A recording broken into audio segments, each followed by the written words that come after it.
يالله اطلبك يا خير والي جد علينا بأكبر عطية.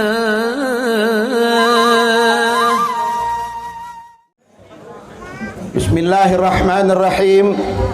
Assalamualaikum warahmatullahi wabarakatuh.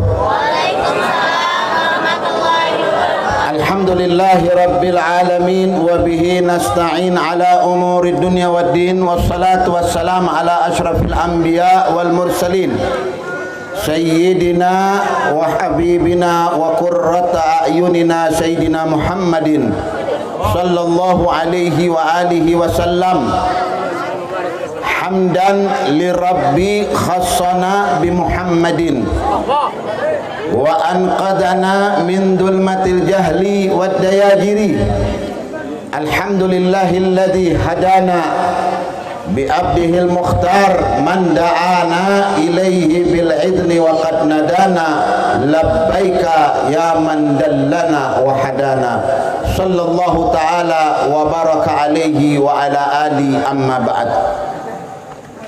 Hadratul mukarramun wal muhtaramun yang saya muliakan, para habaib, para tokoh, para sesepuh, para alim ulama, para asatid, hadirin wal hadirat, wabil khusus keluarga besar Bapak Aris Junaidi yang saya muliakan, Bapak Engkos Kosasi yang saya muliakan, Kiai Haji Ijang Ketua MUI Pleret yang saya muliakan, Kiai Haji Dudu Ar-Rasyid, dan tidak lupa pula malam ini kita berkumpul di tempat ini adalah untuk sebagai tasyakuran atas kelahiran seorang anak, seorang putra yang didamba-dambakan oleh kedua orang tuanya, kemudian setelah lahir diberikan nama Muhammad Uwais Al-Bahi. Mudah-mudahan Allah subhanahu wa ta'ala menjadikan anak yang saleh, diberikan keberkahan oleh Allah subhanahu wa ta'ala, menjadi seorang anak mujahid yang selalu berada di jalan syariat Nabi besar Muhammad sallallahu alaihi wa alihi wasallam. Amin amin ya rabbal. Hadirin wal hadirat yang dimuliakan oleh Allah subhanahu wa ta'ala, kita sama-sama sudah mendengarkan uraian ceramah yang sebetulnya sudah syamil, kamil, sempurna oleh Habibana, oleh Habib muda kita, Habib Muhammad Bagir bin Yahya. Kita doakan mudah-mudahan Habib Muhammad Bagir bin Yahya dipanjangkan umur oleh Allah subhanahu wa ta'ala, dikaruniai anak-anak yang mudah-mudahan bisa menyambung, meneruskan perjuangan beliau sampai hari akhir nanti. Amin amin ya rabbal. Hujan terus turun.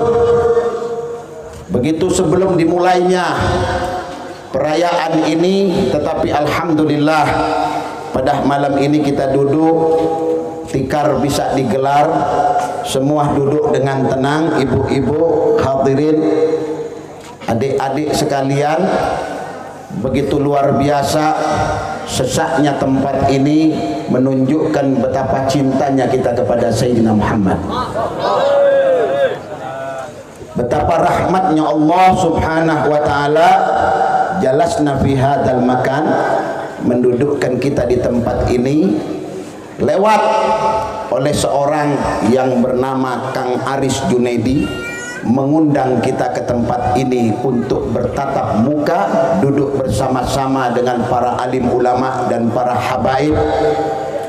Betapa syukur yang luar biasa kami panjatkan kepada Allah subhanahu wa ta'ala atas kehadirat Allah dan izin dari Allah subhanahu wa ta'ala yang menyampaikan kita di atas panggung ini. Laula, kalau bukan karena Allah, ma wasalna fi hadzal makan, kita tidak akan sampai ke tempat ini.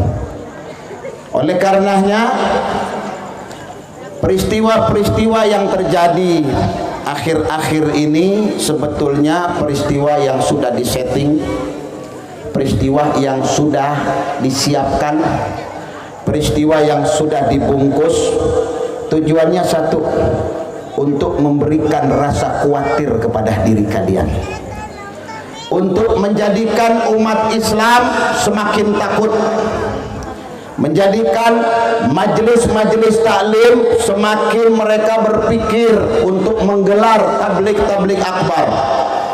Tujuan mereka cuma satu, supaya kalian tidak berkumpul di tempat-tempat yang rahmat ini. Tujuan mereka cuma satu, supaya kalian tidak kumpul duduk, supaya kalian tidak menengok ulama, supaya kalian tidak bersalaman kepada ulama. Itu yang diinginkan oleh mereka. Siapa mereka?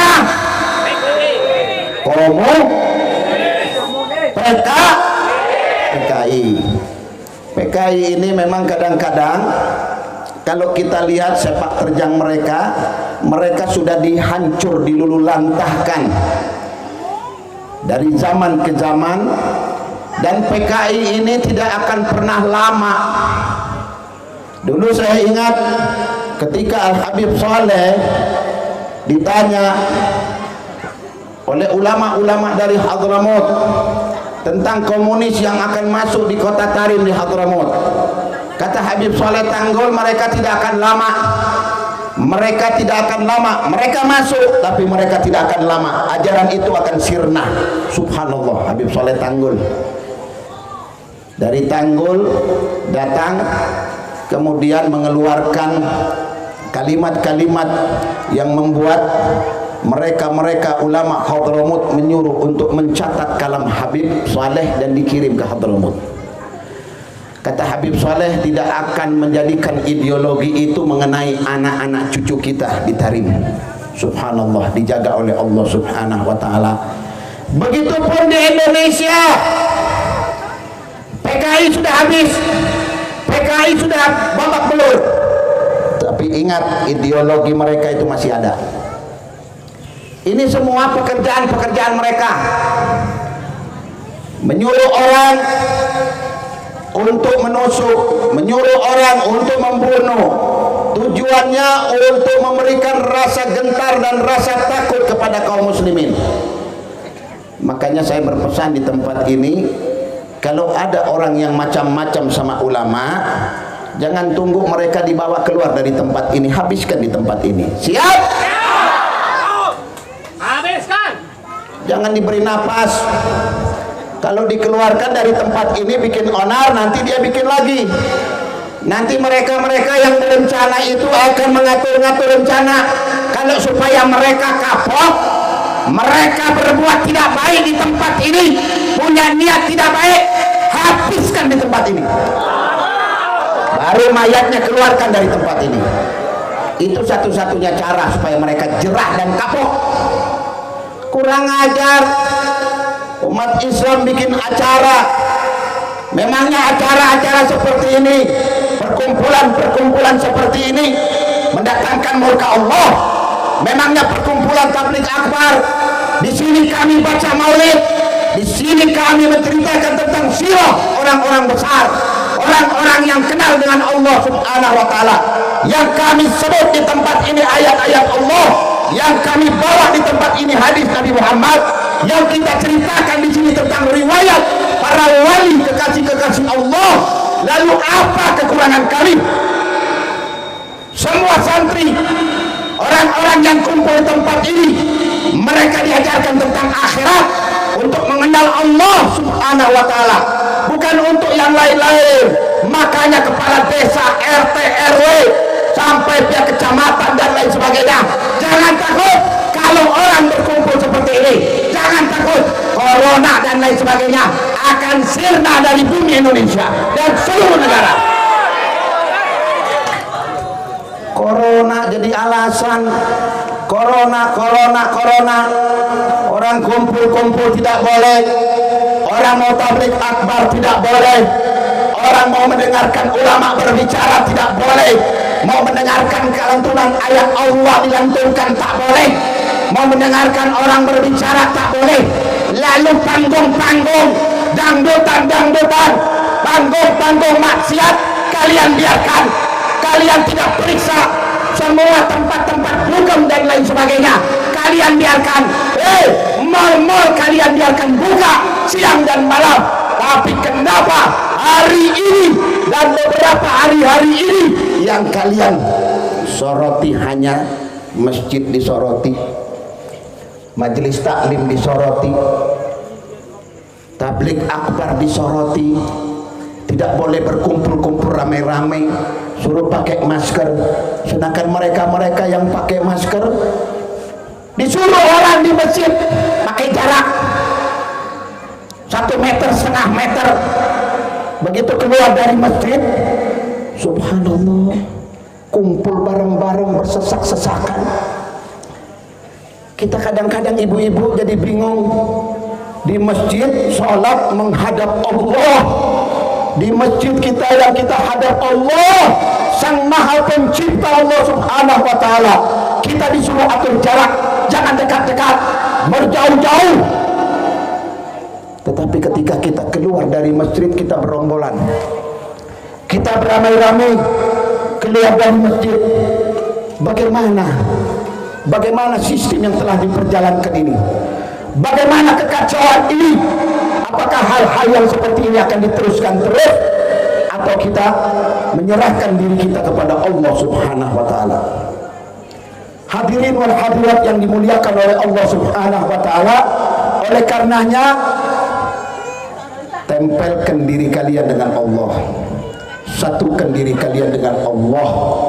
Masjid tempat suci, masjid rumah Allah, tidak ada satupun dari tamu-tamu Allah akan disia-siakan oleh yang punya tempat Allah Jalla Jalaluhu.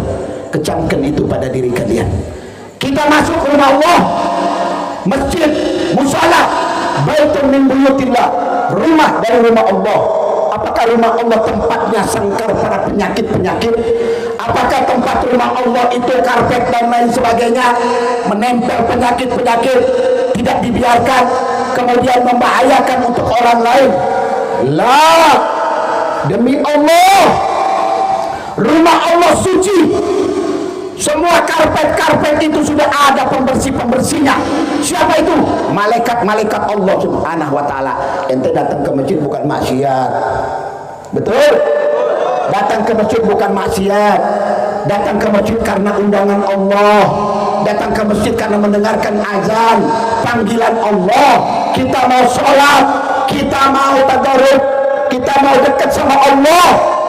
Makanya orang-orang yang masuk masjid akan aman dari corona. Orang-orang yang selalu sering di majelis taklim akan aman dari corona, dijaga oleh Allah Subhanahu wa Ta'ala. Yang penting ikuti protokolnya, konsekuensinya ikuti. Kalau kumpul rame-rame pakai masker, mangga silakan. Kemudian orang bilang berwudu dari rumah, bersuci dari rumah, bersihkan badan orang. Kemudian jaga makanan kita, tangan kita dicuci ketika mau makan. Kemudian dari rumah kita banyak berzikir kepada Allah Subhanahu wa Ta'ala. Ketika mau makan, ketika mau keluar, bismillahilladzi la yadurru ma'asmihi syai'un fil ardi wala fis sama' wa huwas sami'ul 'alim. Itu kan di dalam ratib hadat ada, di dalam zikir-zikir Nabi Muhammad ada. Kenapa kita mesti bingung? Kenapa kita mesti bingung? Semua sudah diajarkan, semua ada di dalam syariat ini komplit, tidak ada yang kurang. Oleh karenanya, dari tempat yang mulia ini saya berpesan kepada semua warga Pleret yang hadir di tempat ini, mari sama-sama kita lestarikan tabligh akbar, perkumpulan-perkumpulan yang penuh dengan curahan rahmat Allah Subhanahu wa Ta'ala. Untuk apa? Agar supaya bangsa ini dijaga oleh Allah Subhanahu wa Ta'ala. Tadi Habib Muhammad Bagir berpesan, menceritakan tentang hari-hari kelahiran, keagungan dan kemuliaan seseorang yang dianugerahkan anak oleh Allah Subhanahu wa Ta'ala. Memang di dalam Islam ini tidak ada sesuatu yang lebih nikmat, tidak ada sesuatu yang menyenangkan ketika seorang yang melangsungkan pernikahan kemudian diberikan anak keturunan oleh Allah Subhanahu wa taala. Bahkan Islam sangat memperhatikan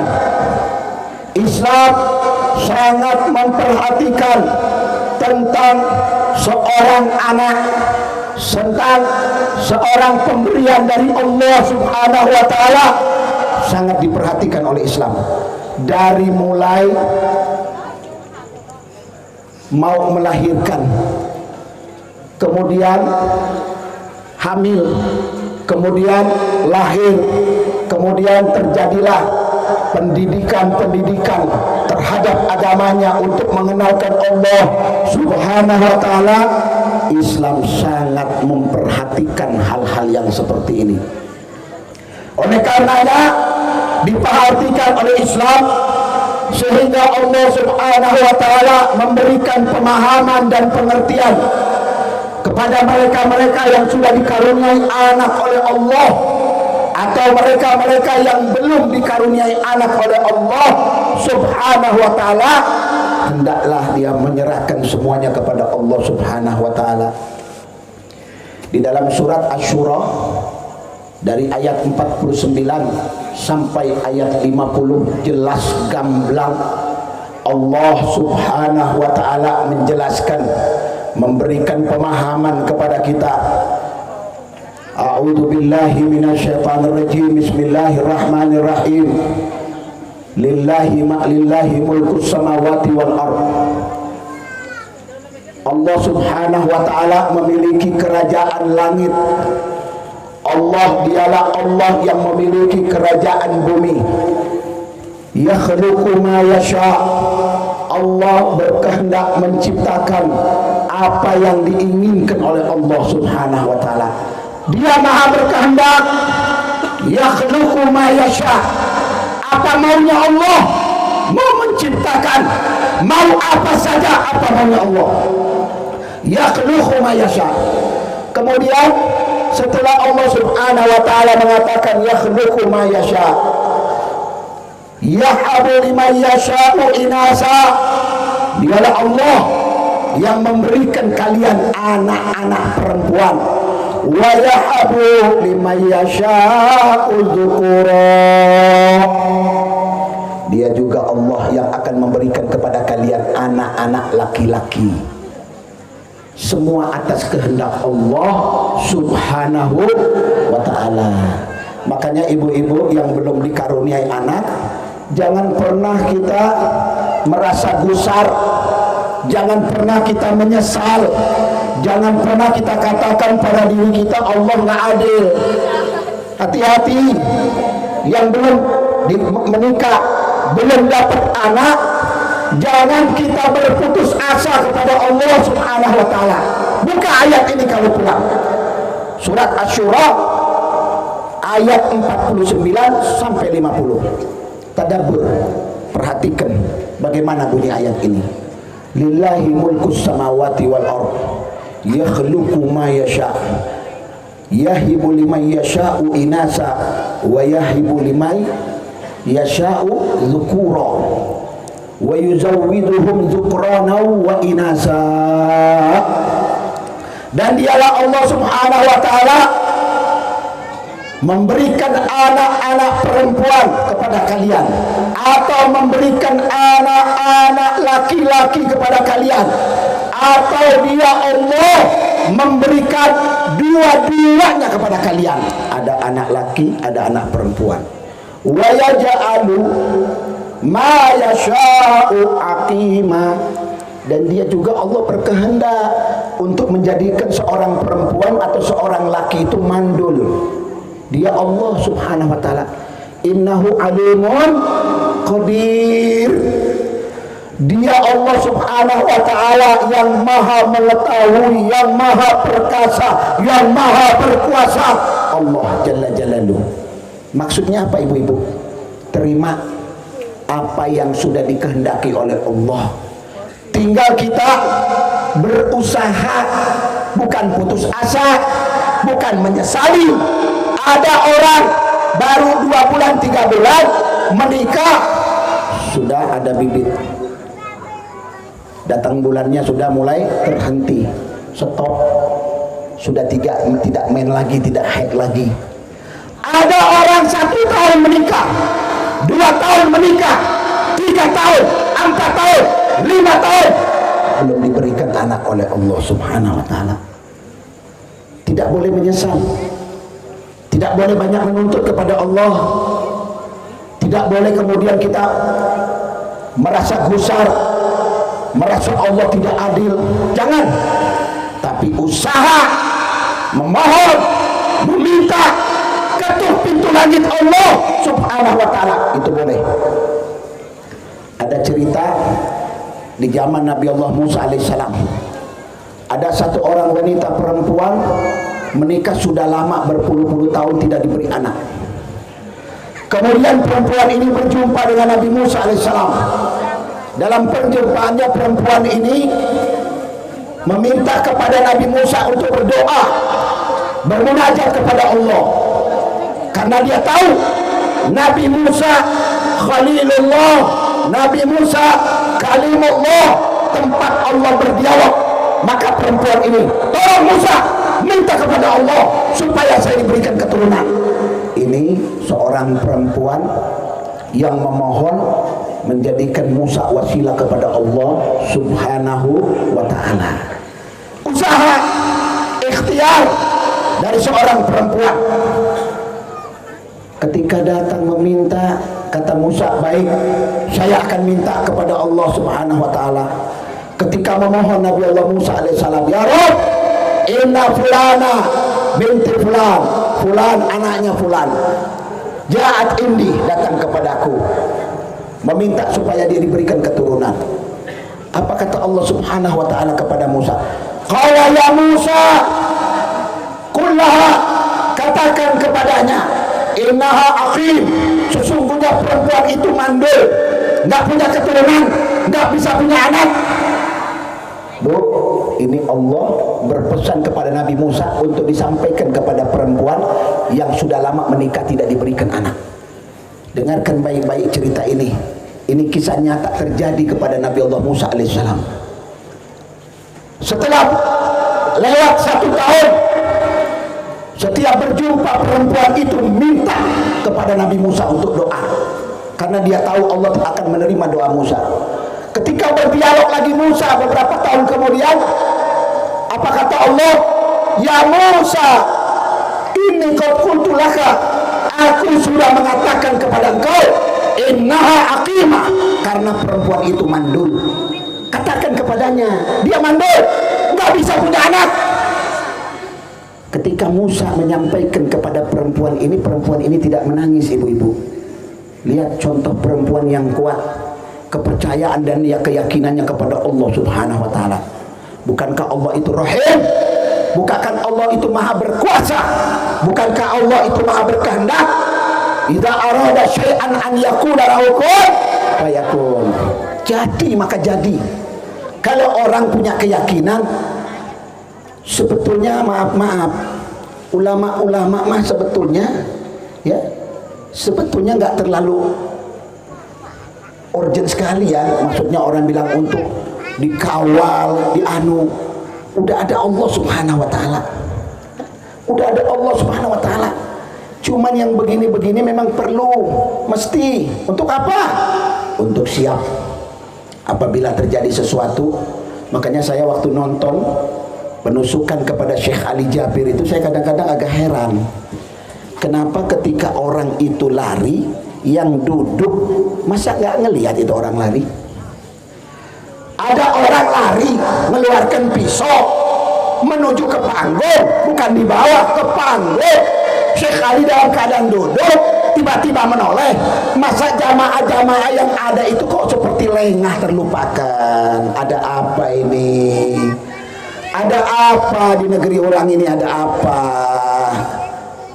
Apakah negeri ini negeri pura-pura? Malu kita kalau seperti pura-pura. Semua serba, ya, semua terlahir dengan pura-pura. Ada orang mau pilkada pura-pura alim, betul tidak? Begitu mau pilkada pura-pura alim, masuk ke majelis taklim, ya. Kita lihat orang-orang yang mau menjabat, mau menjadi pejabat, mau duduk di DPRD atau di DPR. Dulu lambungan, nggak suka majelis taklim, nggak kenal sama habib, nggak kenal sama ulama, nggak kenal sama kiai. Coba lihat sama antum, kemarin-kemarin di mana mereka? Di mana mereka? Yang punya baju-baju partai, yang dulu suka hadir maulid, di mana antum sekarang? Di mana? Karena kalian tidak datang kecuali punya kebutuhan, kepengen suara umat Islam, kepengen sokongan dan dukungan. Hari ini nggak hadir, tapi kalau kalau mau tahu iman mereka, mau tahu cara mereka, kalau sudah dekat pilkada, muncul ke majelis-majelis taklim. Datang ke majelis-majelis taklim, butuh kepada ulama. Tapi kalau sudah naik, lupa sama ulama, masa bodoh sama ulama. Dengar Syekh Khalid ditusuk, biarin, nggak mau pusing. Tapi kalau sebelum dapat jabatan, luar biasa keluar masuk majelis, dipleret di mana-mana, luar biasa siang malam, sampai mereka mencatat, nyuruh orang catat besok nanti maulid di siapa, maulid di mana, mana majelis yang paling besar, mana majelis yang banyak dihadiri orang, saya mau datang ke situ. Ini yang paling bahaya. Jadi mereka ini datang cuman musiman, pejabat-pejabat musiman yang nggak tahu malu, nggak tahu diri. Mereka mendekat ada butuhnya, tetapi di waktu sudah sepi maulid, pilkada masih jauh, pilpres masih jauh, mereka nggak pernah kelihatan matanya. Makanya ingat pesan Sayyidina Ali, kalau kalian mau tahu siapa temanmu yang paling karib, siapa temanmu yang paling baik, ketika engkau dalam keadaan susah mereka ada. Ketika kalian dalam keadaan susah, mereka datang, mereka membantu kepada engkau. Tetapi kalau yang cuman ada di waktu kita senang, itu bukan teman, itu musuh yang siap menikam. Makanya banyak kita lihat kejadian-kejadian yang aneh, yang banyak terjadi pada zaman sekarang ini. Sudah mulai mereka ingin merusak semua struktur dan cara-cara komunis, sudah mulai masuk di tempat-tempat, sudah mulai masuk di kampung-kampung. Jangan heran DPR RI banyak PKI-nya ibu, nggak kurang dari 200 orang itu duduk di kursi-kursi empuk. 200 PKI sudah duduk. Makanya hati-hati kalau memilih orang. Kalau milih pakai hati, pakai perasaan, jangan memilih karena uang. Kalau kita pilih karena uang, buntut-buntutnya kita sengsara. Yang senang mereka, kita yang susah. Betul apa betul? Ini yang repot. Musiman tiap 5 tahun sekali gampang dikibulin, kita dibohongin, kita masuk perangkap mereka, cara-cara mereka merusak.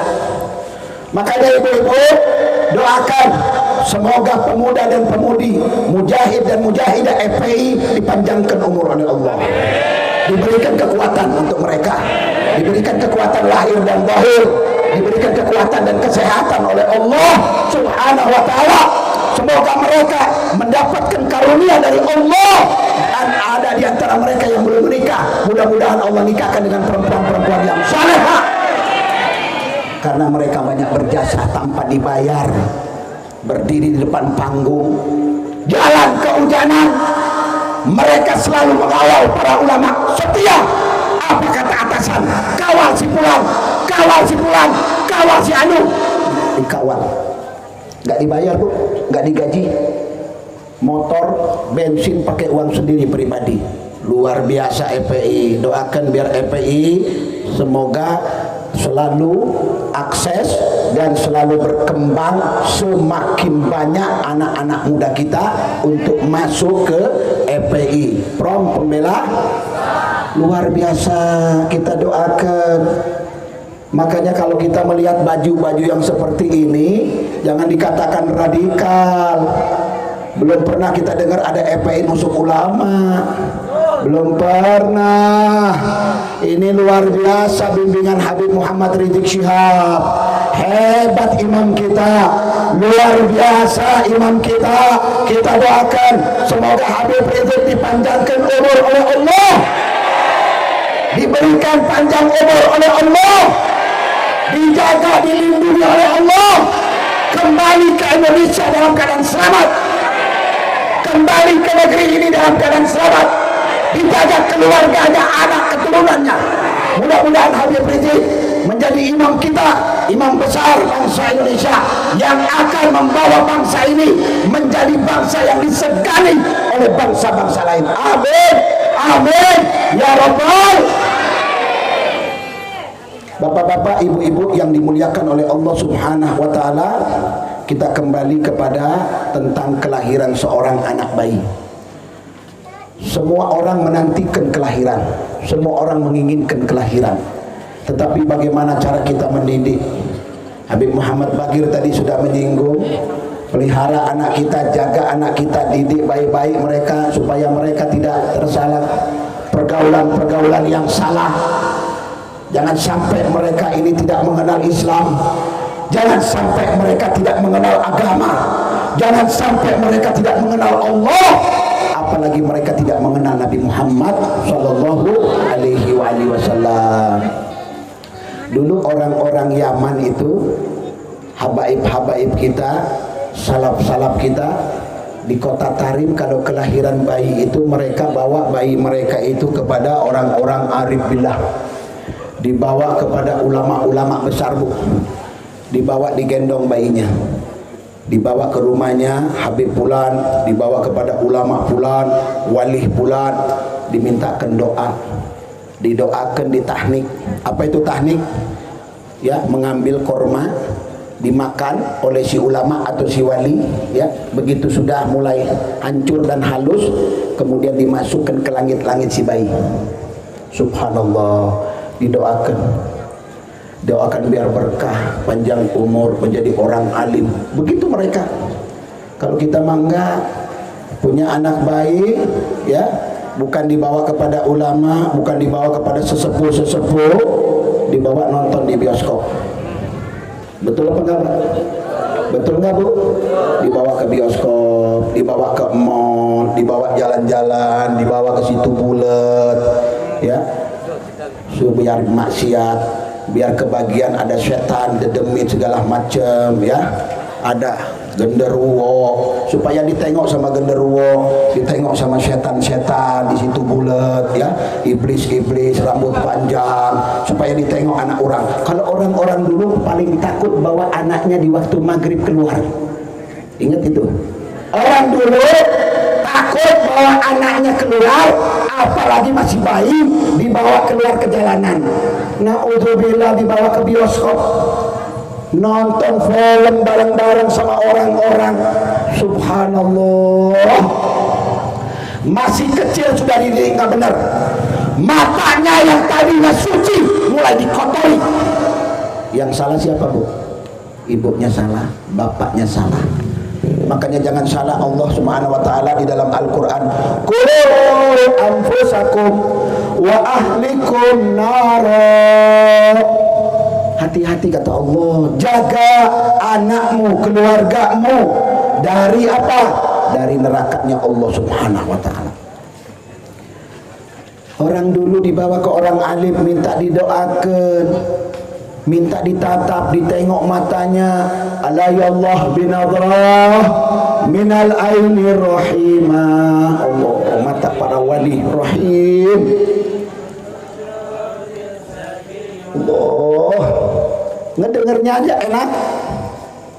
Kalau dibacakan hati kita betul-betul mengingat Allah Subhanahu wa taala Ar-Rahim, mata yang rahim, bukan mata yang sukhut, bukan mata pembenci, bukan mata yang panas, tetapi mata yang rahim. Kalau memandang kepada seorang anak bayi dipandang oleh mata mereka para wali-wali Allah Subhanahu wa taala, maka anak itu akan jadi orang besar.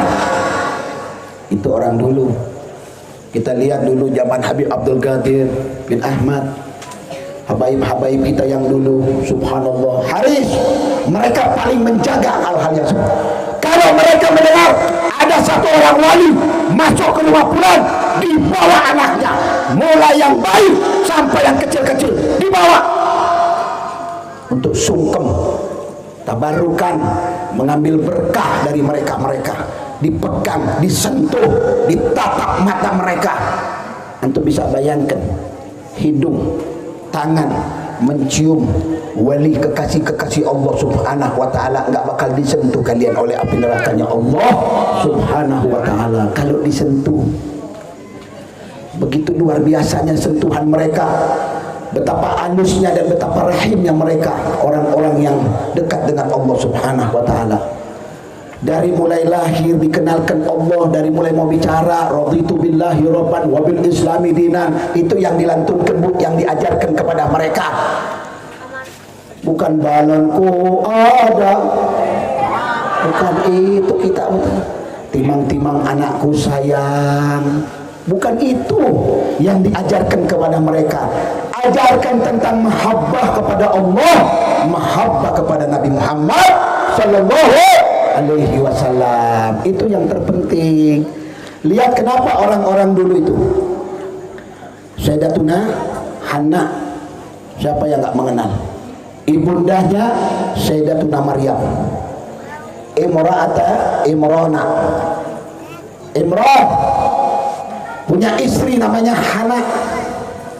Makanya kalau yang belum melahirkan, baca apa, ada yang ibu-ibu ya, adik-adik atau orang yang mau melahirkan sudah 9 bulan ya, hampir-hampir waktu-waktu akan melahirkan agak sulit ya, bacakan Hana waladat Maryam, Maryam waladat Isa, ukhrud ayyuhal maulud bihaqqi ya, bihaqqi malikil ma'bud. Dibaca 7 kali di air, diminumkan sama istrinya, insya Allah langsung keluar bayinya, Bu. Hana waladat Maryam, Maryam waladat Isa, ukhrud ayyuhal maulud, keluar wahai anak, bihaqqi malikil ma'bud, Allah Subhanahu wa taala. 7 kali dibaca di air, minumkan, insya Allah keluar. Nggak perlu repot-repot. Ambil ya rutop, tahu rutop, korma rutop, ambil korma rutop, suruh makan istri kita yang sedang mau melahirkan ya, lagi sakit perut, suruh makan, makan. Ambil secara witir sampai 7, dari mulai 1, 3, 5 ya sampai 7, makan, insya Allah keluar. Nggak perlu bingung-bingung, diinduksi, disuntik segala macam. Nah, disuntik, ada apa disuntik? Nggak ada suntik-suntikan di zaman Nabi Muhammad, tetapi bayi itu pada keluar. Coba lihat, ada yang dioperasinya dulu? Nggak ada Bu yang dioperasi, normal. Kemudian ada mereka ya dibawa ke puskesmas ya, suntik anu, suntik cacar, suntik daya. Sayyidina Umar mah jadi berkembang luar biasa kekuatannya, Sayyidina Ali kekuatannya luar biasa. Ini Islam, ini agama yang dibawa oleh Nabi Muhammad, dinul hanif, dinul latif, agama lembut yang dibawa oleh Rasulullah SAW. Kalau kalian berpegang teguh dengan apa yang dibawa oleh Nabi Muhammad, maka kalian akan sukses di dunia dan di akhiratnya Allah Subhanahu wa ta'ala. Itu yang paling penting. Ini kita kadang-kadang berceramah tambah malam tambah lesu.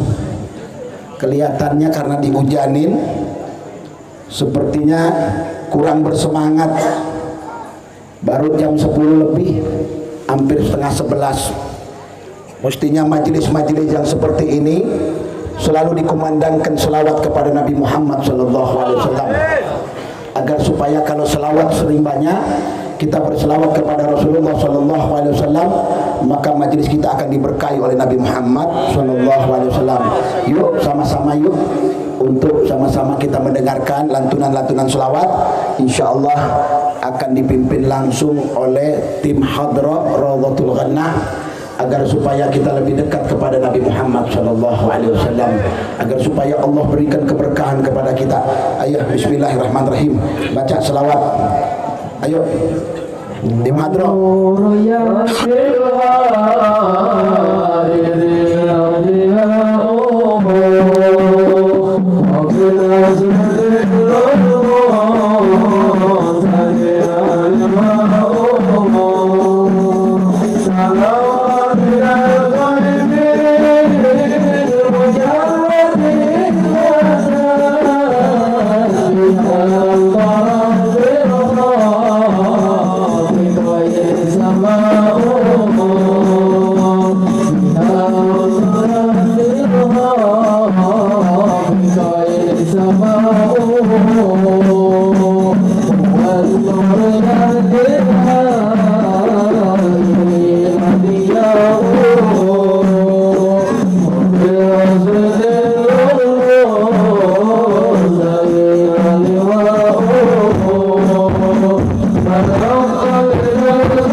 Kita lanjutkan.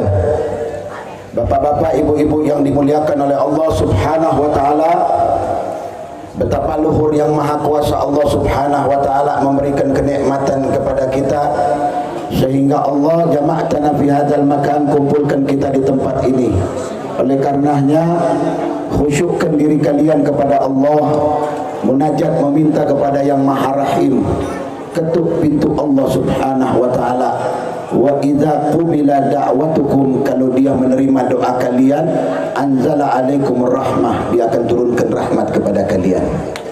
Oleh karenanya al khusyuk wal khudu fi huduri ma'ar rahman, yang khusyuk dan khudu ketika kalian hadir bersama Allah Subhanahu wa taala.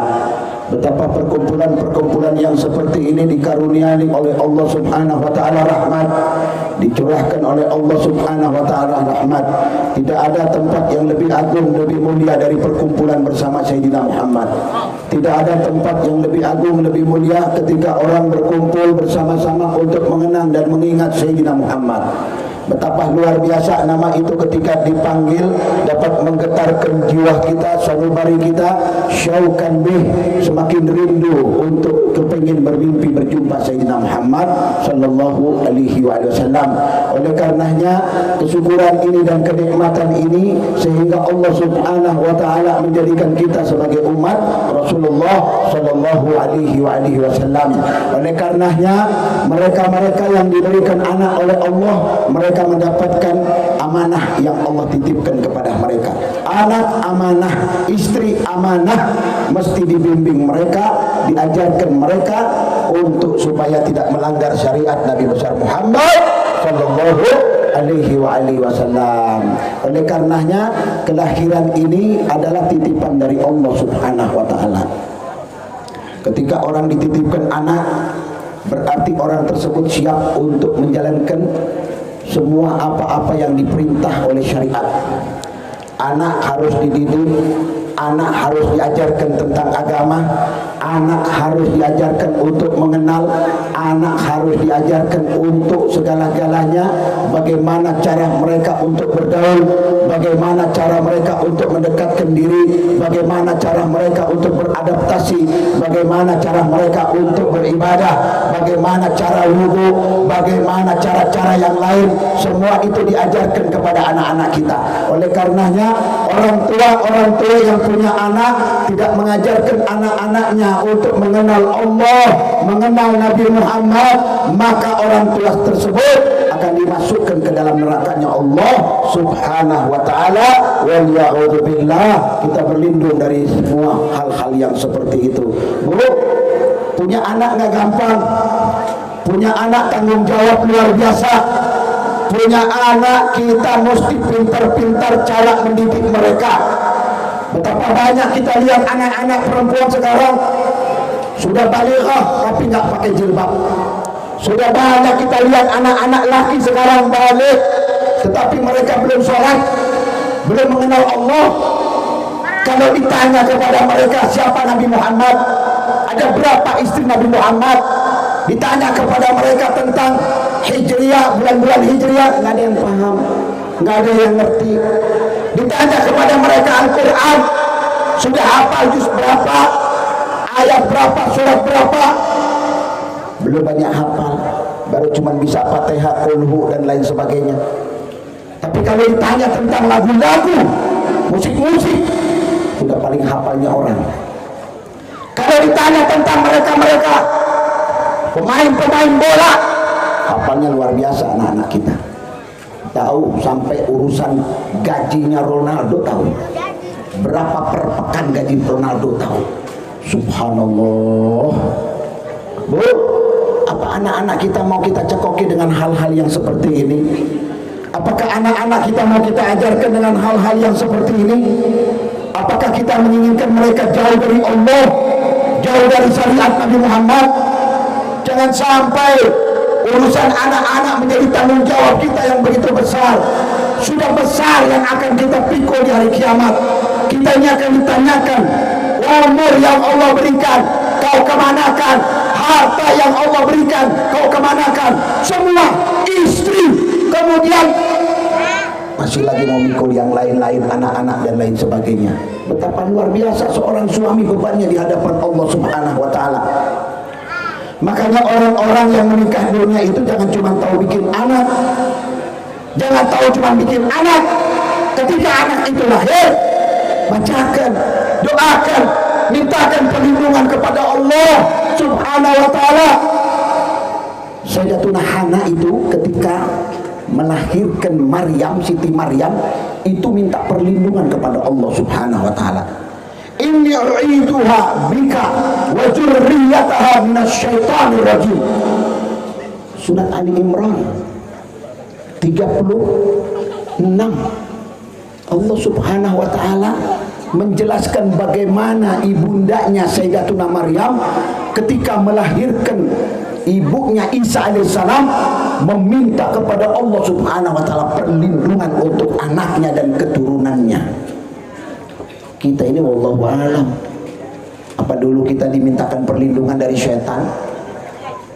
Tidak ada satu bayi yang lahir ke muka bumi ini kecuali ditusuk perutnya oleh setan.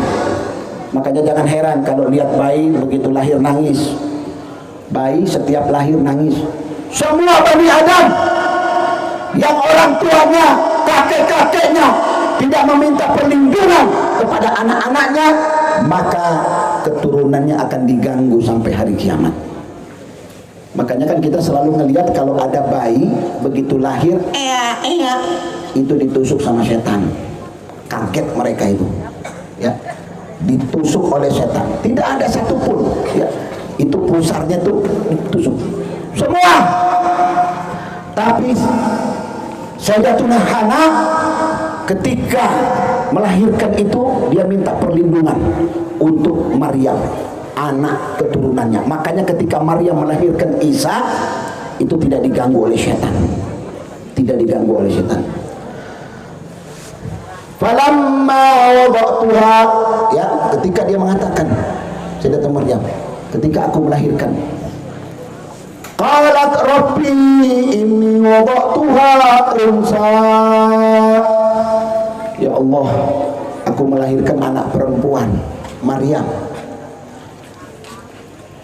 Kemudian setelah itu apa dia bilang? Wallahu a'lamu bima wada'at wa laysa dzakaru kal unsa. Hanya Allah yang tahu ketika aku melahirkan. Tidaklah bayi laki-laki itu sama dengan bayi perempuan. Maryam yang dia lahirkan. Wa inni samaituha Maryama. Aku beri nama dia Maryam. Wa inni u'iduha bika wa dzurriyyataha minasyaitonir rajim. Ya Allah, aku meminta perlindungan untuknya dan keturunan-keturunannya untuk dijaga dari gangguan setan. Makanya siapa-siapa yang baru dapat ngomongan begitu lahir istrinya, minta perlindungan kepada Allah. Ya Allah, kalau dia anak perempuan, inni u'idzuha bika wa dzurriyyataha minasyaitonir rajim. Kalau anak laki-laki, inni u'idzuhu wa dzurriyyatahu minasyaitonir rajim. Domirnya tinggal diganti. Kalau kita mendapatkan anak baru lahir, langsung kita minta penjagaan dari Allah Subhanahu wa ta'ala. Jangan lahir bayi langsung senyum, senang, nyanyi-nyanyi segala macam. Langsung doa, minta panjatkan sama Allah Subhanahu wa ta'ala, minta perlindungan kepada mereka. Dulu sahabat Nabi Muhammad Abu Musa al-Asy'ari, Abu Musa al-Asy'ari seorang sahabat yang luar biasa. Ketika dapat anak, langsung pergi kepada Nabi Muhammad, datang kepada Rasulullah. Sesampainya di pintu Nabi Muhammad SAW, dia berikan anak tersebut di hadapan Nabi Muhammad, digendong sama Rasulullah. Ketika digendong sama Nabi Muhammad, kemudian ditahnik sama Rasulullah, ya, ambil korma dimakan oleh Nabi Muhammad. Makanya Abu Musa al-Asy'ari mengatakan, ludahnya Sayyidina Rasulullah SAW yang pertama kali menempel, ya, di langit-langit di lidah anakku. Fasammaituhu Ibrahima, diberi nama oleh Nabi Muhammad anaknya Abu Musa al-Asy'ari Ibrahim.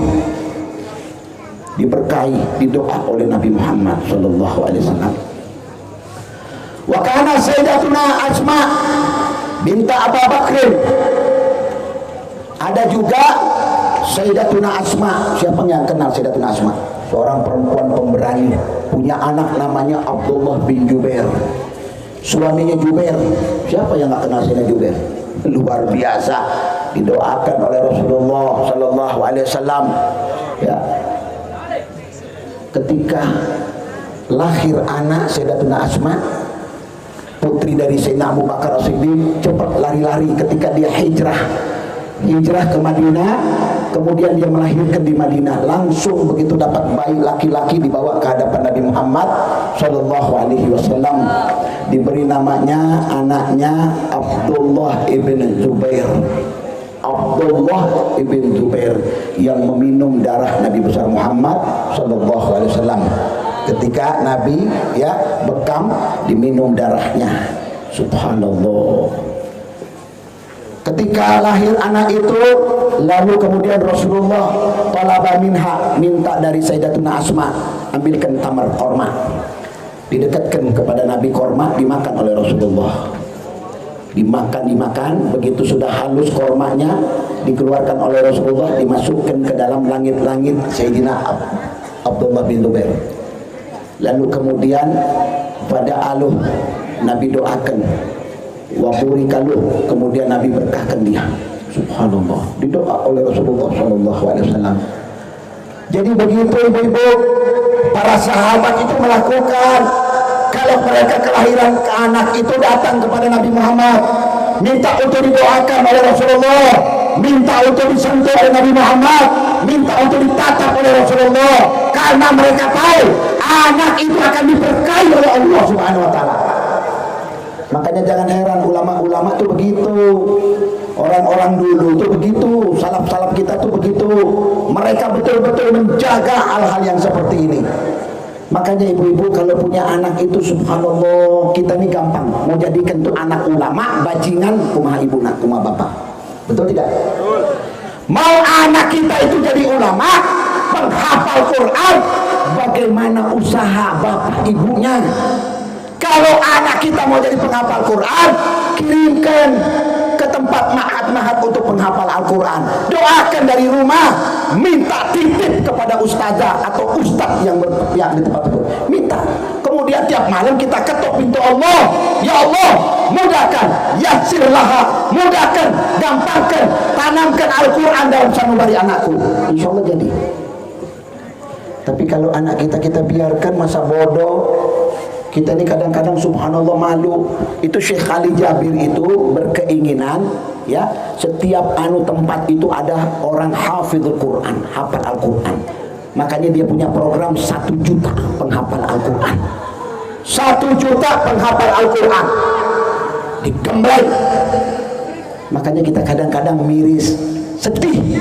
Ada orang seperti Syekh Ali Jabir nggak tahu punya dosa apa sama orang, punya dosa apa sama negeri ini, apa yang telah dia perbuat, korupsi apa yang dimakan oleh Syekh Ali Jabir, nggak ngerti kita, melukai siapa atau dia mengancam siapa. Padahal ceramahnya lembut, orangnya enak, 12 tahun dia hidup di Indonesia, punya istri di Lombok, punya anak, penghafal Al-Quran, saudaranya penghafal Quran, mereka bersaudara semua penghafal Al-Quran ibu-ibu, nggak ada yang hafal Quran. Kalau ngomong lembut, nggak suka menghina orang, tiba-tiba datang seorang suruhan celak-celuk naik main tikam, subhanallah. Tujuannya bagian dada yang dituju, tapi sama Allah disuruh nengok ente ya Ali, nengok dia, akhirnya tangannya yang kena, patah itu patah, lumayan ke dalam itu. Yang nusuk rumahnya dari masjid itu nggak jauh, kurang lebih 300 meter. Begitu muncul di televisi apa yang terjadi? Orang yang menusuk Syekh Ali Jabir, kata orang tuanya ada gangguan jiwa. La ilaha illallah. Kok setiap ada orang bunuh ulama gangguan jiwa? Yang kita heran, kok ada orang gila yang diincar ulama, yang diincar habaib, yang diincar kiai, yang diincar guru ngaji. Orang gila antik, lucu. Seumur umur kita hidup di negeri ini, baru ini dengar ada orang gila yang terlatih. Ada orang gila yang terlatih, cara megang pisaunya terlatih, cara larinya terlatih, cara menikamnya terlatih. Allah, orang gila. Ayah orang gila habis menikam istrinya lagi hamil. Orang gila dari mana? Orang gila nggak punya kerjaan, nyari kerja, akhirnya datang orang, lo mau duit nggak? Berapa? 20 juta. Tuh Syekh Ali Jabir tuh bentar lagi manggung ya, karena rumahnya 300 meter, nggak jauh. dilatih, ada yang nyuruh. Cuman heran, setiap kejadian ada imam dibacok dari mulai telinga sampai mulutnya. Subhanallah, imam subuh dibacok, imam anu dibacok, ustaz anu dibacok.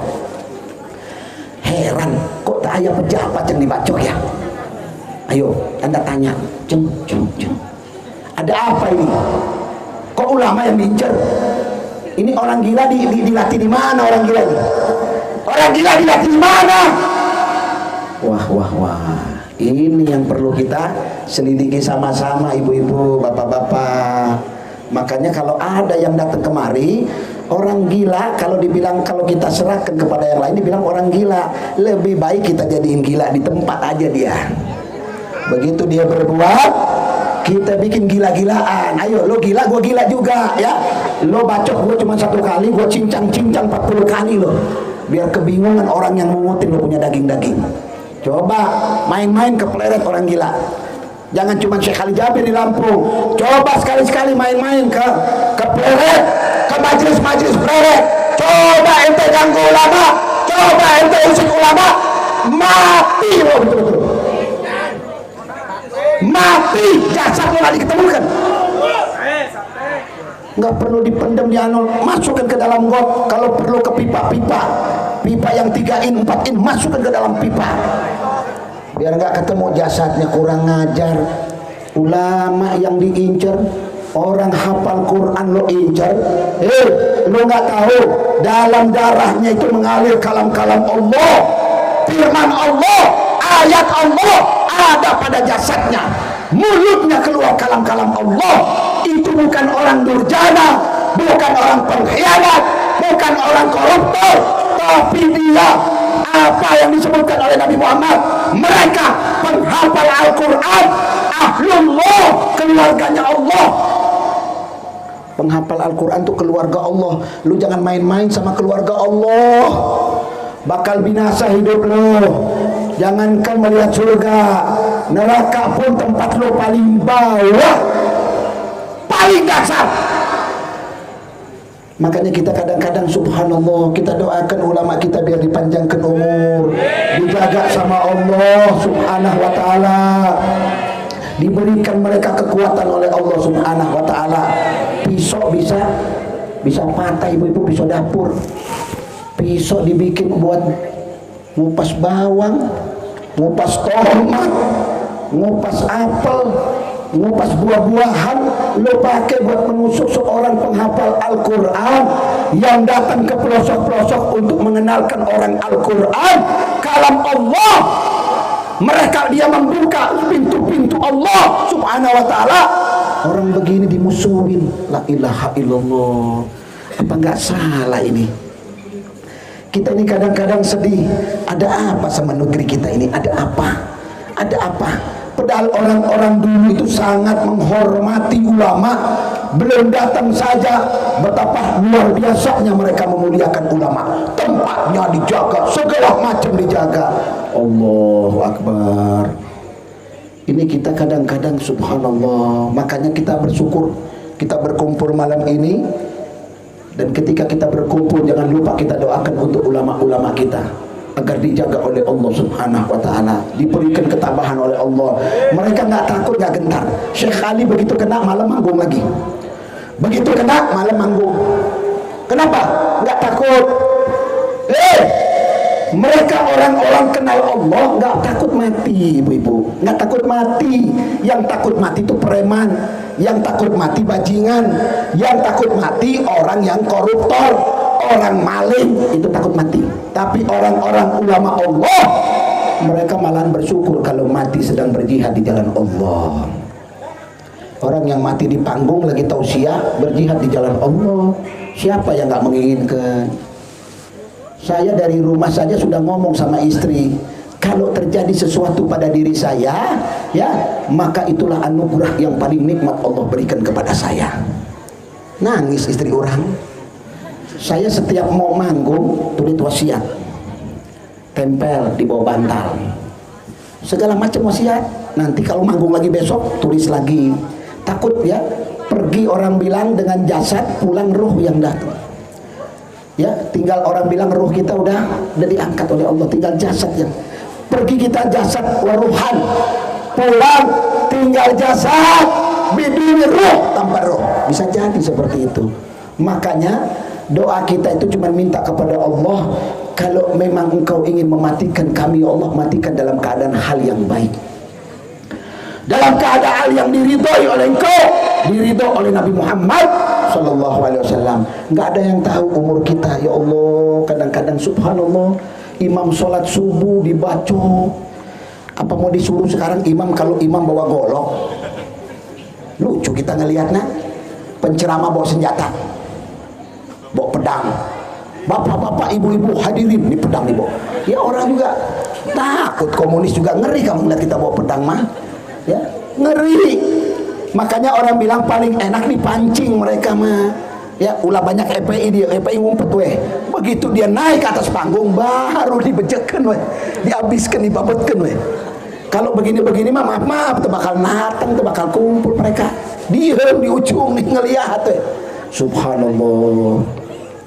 Makanya kita bersyukur kepada Allah Subhanahu wa taala. Ini karunia dari Allah Subhanahu wa taala. Oleh karenanya mereka-mereka yang punya keimanan kepada Allah Subhanahu wa taala, mereka tidak gentar dan tidak takut. Yang mereka cari hanya ridho Allah Subhanahu wa taala. Saya teringat ada satu orang wali besar. Ketika seorang wali besar ini dia berdakwah, pergi kemana-mana segala macam. Pada waktu itu zaman Syuyu'i, tahu Syuyu'i, zaman komunis. Zaman komunis sedang berkecamuk.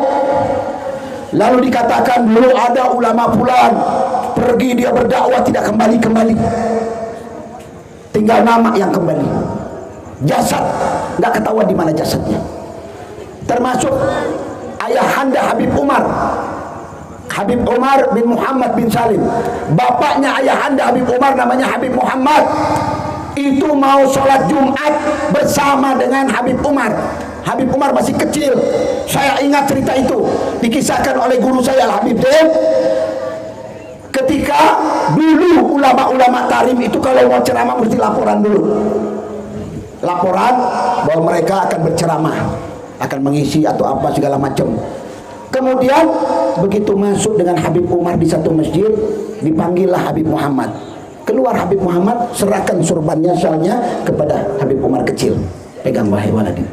Pergi sampai mulai waktu ceramah sampai selesai masjid bubar Jumat, ayahanda tidak kembali lagi sampai detik ini. Hilang ayahanda dari Habib Umar yang sering berkunjung ke Indonesia. Guru besarnya Habib Muhammad Bagir. Luar biasa. Ulama-ulama dulu dibunuh. Habib Salim, Sultanul Ulama, siapa yang nggak kenal beliau? Sedang jalan dikejar-kejar oleh mobil, ditabrak, patah kaki beliau. Apakah Habib Salim setelah itu kemudian sudah saya diam di rumah aja, nggak mau dakwah? Tetap dakwah Habib Salim, tidak takut.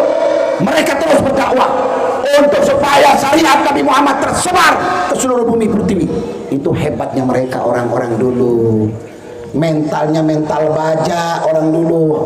Habib Umar diancam di mana-mana, diancam tetap berdakwah Habib Umar karena beliau tahu Allah akan menjaga beliau, Allah akan menyelamatkan beliau. Itu orang-orang dulu. Karena ulama-ulama dulu mereka bukan ulama ahli fulus, bukan ulama ahli fulus.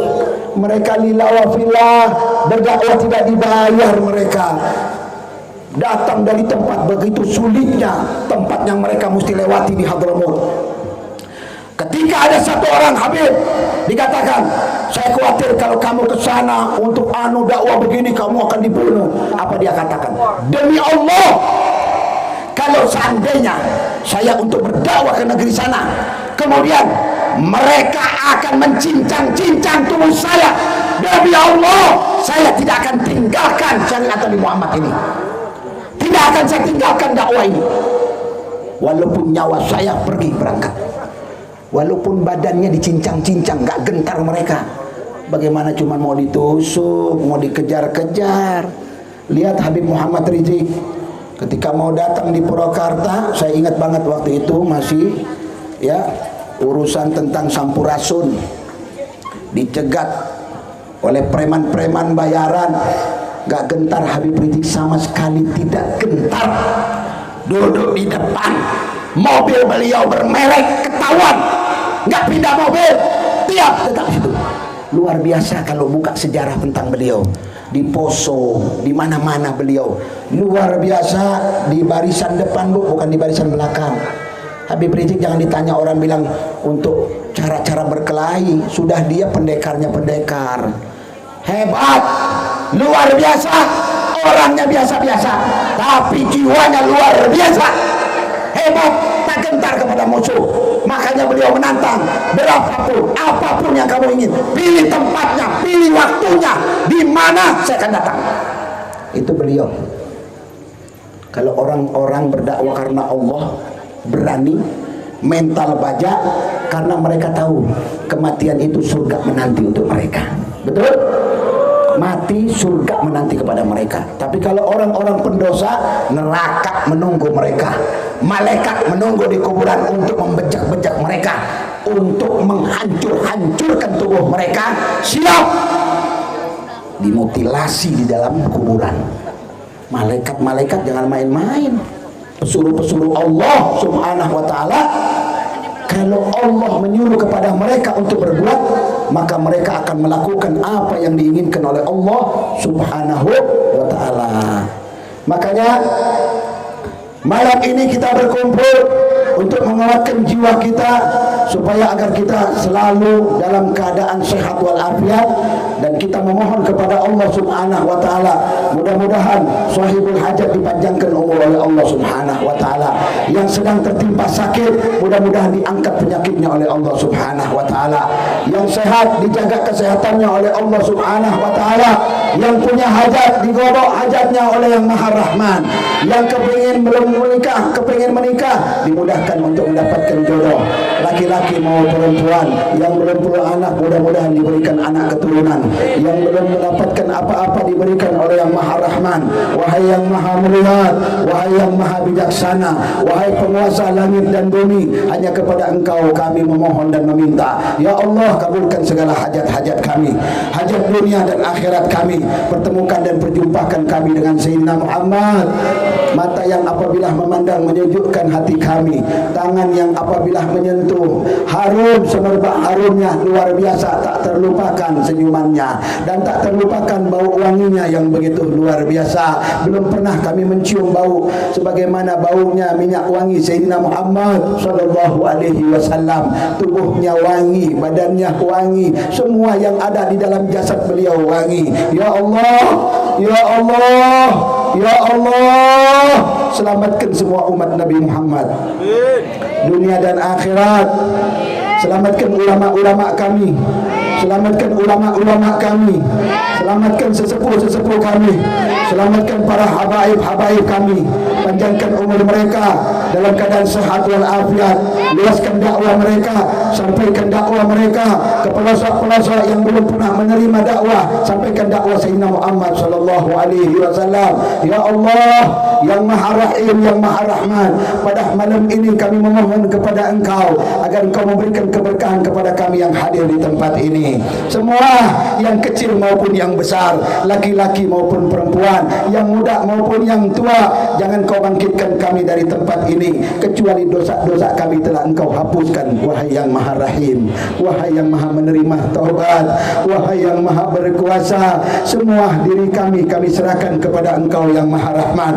Ya Allah, ya Allah, ya Allah, siang dan malam kami memohon, ya Allah, untuk kedamaian yang kami dapatkan. Ya Allah, rezeki luas yang Engkau berikan, kenikmatan sehat walafiat.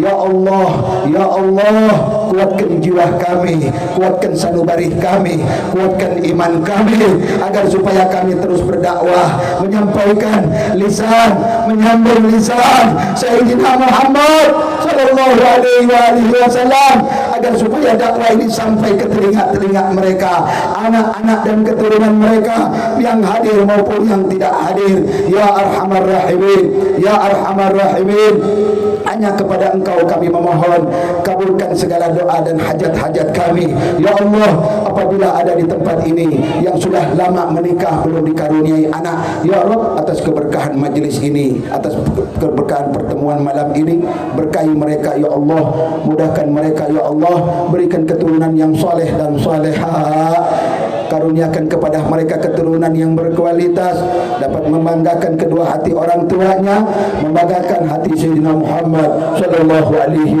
wasallam. Ya Arhamar Rahimin, Ya Arhamar Rahimin, tawassalna bi habibika Muhammad sallallahu alaihi wasallam an yutawwil umurana, panjangkan umur kami dalam keadaan sehat wal afiah, beribadah kepada Engkau yang Maha Rahman. Ya Allah, Ya Rahman, Ya Rahim. Ya Allah, luaskan rezeki kepada sahibul bait akhina Kang Aris beserta keluarganya, luaskan rezekinya, buka segala pintu-pintu rezekimu Ya Arhamar Rahimin, permudah urusannya di dunia dan di akhirat, berikan beliau keturunan-keturunan yang berkualitas, keturunan-keturunan yang cinta kepada Sayyidina Muhammad, cinta kepada keturunan Sayyidina Muhammad sallallahu alaihi wasallam. Wahai yang hadir di tempat ini, betapa luar biasanya perkumpulan-perkumpulan yang semacam ini. Belum pernah dan jarang kita mendapatkan perkumpulan-perkumpulan yang seperti ini, dihadiri oleh keturunan Sayyidina Muhammad, anak cucu Sayyidina Muhammad berkumpul bersama kita. Betapa anugerah yang Allah berikan berlebih kepada kita di malam ini. Mudah-mudahan atas kehadiran mereka segala hajat-hajat kita diterima oleh Allah Subhanahu wa taala. Segala apa yang kita inginkan dikabulkan oleh Yang Maha Rahman Allah Subhanahu wa taala. Sebagaimana kita berkumpul malam ini bersama mereka, mudah-mudahan kita dikumpulkan bersama kakek mereka Sayyidil Mursalin Nabina wa Nabikum Muhammad sallallahu alaihi wasallam. Ya Arhamar Rahimin, Ya Arhamar Rahimin, Ya Arhamar Rahimin. Ya Allah, berikan kampung ini ketenangan, berikan kampung ini kedamaian, berikan tempat ini kesejahteraan, mudahkan segala rezeki mereka yang ada di tempat ini, bukakan pintu-pintu rezeki kepada mereka, bukakan segala pintu-pintu kebaikan kepada mereka, jauhkan dari malapetaka, dari bencana yang selalu mengintai mereka. Ya Arhamar Rahimin, Ya Arhamar Rahimin, Ya Arhamar Rahimin. Hanya ini yang kami mohon kepada Engkau, hanya Engkaulah yang Maha menerima. Wahai Ya Allah, terimalah segala hajat dan keinginan kami, kabulkan segala dakwah-dakwah kami, kabulkan segala apa yang kami minta, dan berikanlah kedamaian kepada kami yang hadir di tempat ini. Ya Arhamar Rahimin. Rabbana atina fid dunya hasanah wa fil akhirati hasanah wa qina adzabannar wa adkhilna jannataka mal abrar. Ya Aziz, Ya Ghaffar, Ya Arhamar Rahimin. Wa sallallahu ala Sayyidina Muhammad Nabil Ummi wa ala alihi wa sahbihi wasallam. Subhana rabbika rabbil izzati amma yasifun wa salamun alal mursalin walhamdulillahi rabbil alamin. Bi sirril Fatihah. A'udzu billahi minasyaitonir rajim. Bismillahirrahmanirrahim. Alhamdulillahi rabbil alamin. Ar-Rahmanir Rahim. Maliki yaumiddin. Iyyaka na'budu wa iyyaka nasta'in. Ihdinas siratal mustaqim. Siratal ladzina an'amta 'alaihim ghairil maghdubi 'alaihim waladdallin. Amin amin. Hadirin wal hadirat, wabil khusus sahibul bait, terima kasih banyak atas waktu yang telah diberikan kepada kami. Mohon maaf apabila kami kepanjangan berada di tempat ini. Mudah-mudahan segala apa yang kita lakukan pada malam ini dikabul oleh Allah Subhanahu wa taala. Mudah-mudahan kita sampai ke tujuan dengan selamat, dengan penjagaan dari Allah Subhanahu wa taala. Wabillahi taufiq wal hidayah wa ridha wal hinayah. Summa assalamualaikum warahmatullahi wabarakatuh. Waalaikumsalam warahmatullahi wabarakatuh. Sallu ala Sayyidina Muhammad. Alhamdulillah, jazakallahu khairan.